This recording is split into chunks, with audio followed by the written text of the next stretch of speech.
ये कहानी सहारनपुर नामक गांव की है। उस गांव में रहने वाले लोगों के लिए बारिश का मौसम एक काले साए की तरह है, ना जाने कब आकर सब कुछ बर्बाद कर दे। सुनील इसी गांव में अपनी बीवी संगीता और अपने बेटे रमन के साथ रहता था। वो मजदूरी करके अपने परिवार का पेट पाल रहा था।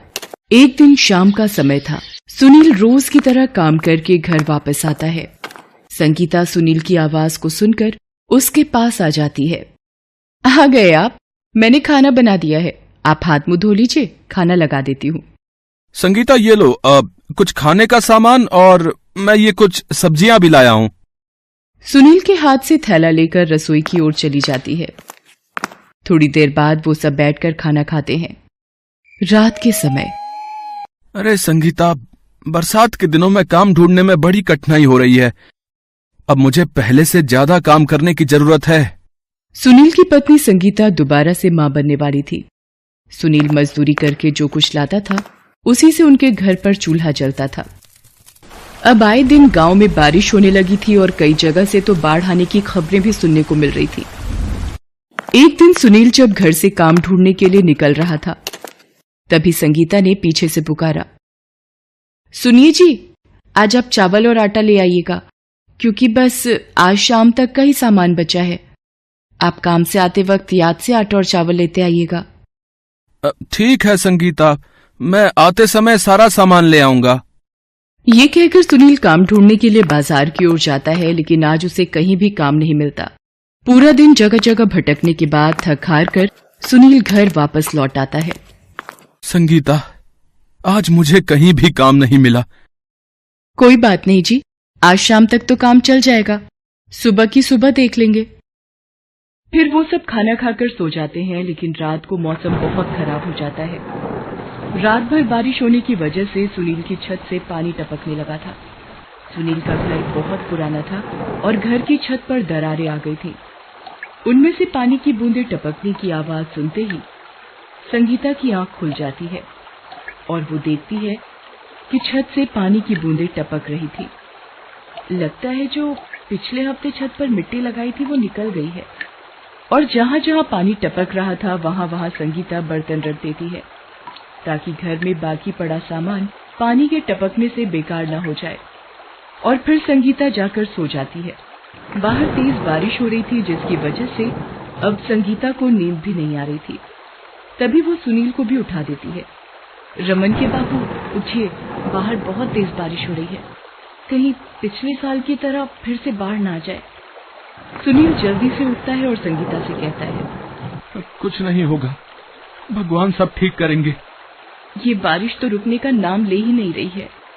अब तो मुझे भी डर लग रहा है, कहीं कुछ हो गया तो मैं तुम्हें इस हालत में कहाँ लेकर जाऊंगा। तभी रमन उठ जाता है और अपनी माँ से बोलता है, माँ, कुछ खाने को दे दो ना। रमन की बात सुनकर सुनील संगीता से बोलता है, संगीता, खाने के लिए तो अभी कुछ नहीं होगा, मैं बाहर जाता हूँ। बाहर तो इतनी तेज बारिश हो रही है, आप कहाँ जाओगे? रहने दीजिए, वो रात की एक रोटी रखी है, वो रोटी मैं इसे दे देती हूँ। संगीता रात की एक रोटी लेती है और उसे अचार के साथ रमन को दे देती है। ये लो, तुम्हारा मनपसंद अचार। रमन खुशी से अचार के साथ वो सूखी रात की रोटी खाता है। कुछ ही देर में सड़क पर से गाड़ियों की आवाज आने लगती है, जो कि सरकार की तरफ से बाढ़ के आने की चेतावनी दे रहे थे। नदी का पानी गांव में घुस सकता है, सभी को चेतावनी दी जाती है कि सभी अपना जरूरी सामान बांध लें और सुरक्षित जगह पर चले जाएं।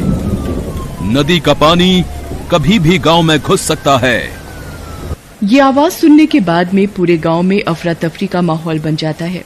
सभी लोग अपनी जरूरत का सामान बांधकर अपने घरों से निकलना शुरू हो गए थे। सुनील भी संगीता से बोलता है, अरे जल्दी से जरूरत का सामान बांध लो, हमें यहाँ से जल्दी निकलना होगा, क्योंकि नदी का पानी अब धीरे धीरे गांव में घुसना शुरू हो गया है। सुनील के घर में भी पानी आने लगा था। संगीता, पानी आना शुरू हो गया है, कभी भी घर में पानी घुस सकता है, तुम थोड़ा जल्दी करो ना। मम्मी, क्या अब हम सब डूबकर मर जाएंगे? नहीं बेटा, तुम डरो नहीं, हम यहाँ से जल्दी ही निकल जाएंगे। संगीता जल्दी से सामान उठाने लगती है।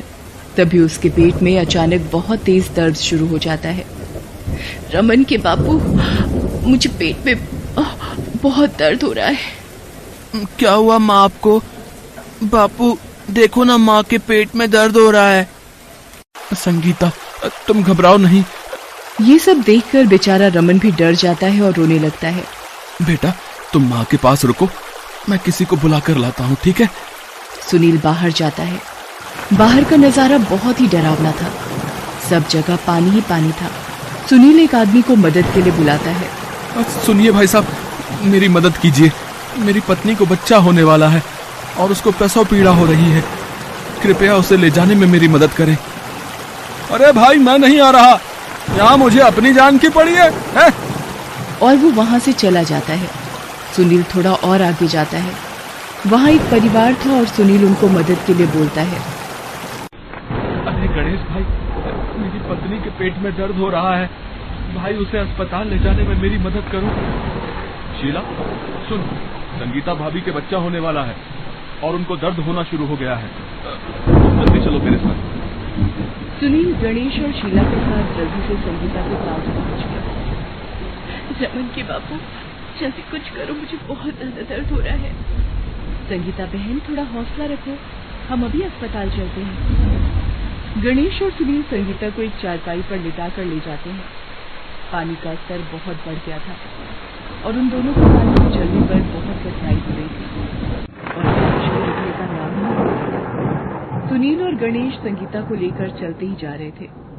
संगीता, तुम हौसला रखो, हम जल्दी ही अस्पताल पहुंच जाएंगे, ठीक है? पानी में चलते चलते सुनील को भी घबराहट होने लगी थी कि ऐसी हालत में वो अस्पताल कैसे पहुंच पाएंगे, लेकिन वो दोनों तेजी से संगीता को लेकर आगे बढ़ते रहे। तभी अचानक उनको एक बोट दिखाई दी। उस बोट में सुरक्षाकर्मी दल था। वो लोगों की मदद कर रहे थे। सुनील अपनी मदद के लिए सुरक्षाकर्मी को जोर जोर से आवाज लगाता है। सुरक्षाकर्मी आखिरकार सुनील की आवाज सुन लेते हैं और वो सुनील की मदद के लिए सुनील के पास आते हैं। सुरक्षाकर्मी सबको बोट में बिठाकर सबको अस्पताल पहुंचा देते हैं।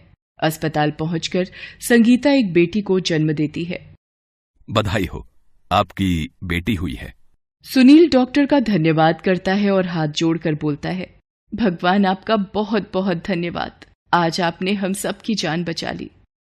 हेलो दोस्तों, कैसे हैं आप सब? हमारी कहानियाँ देखने के लिए हमारे चैनल को सब्सक्राइब कीजिए और हाँ, बेल आइकॉन पर क्लिक करना मत भूलिएगा।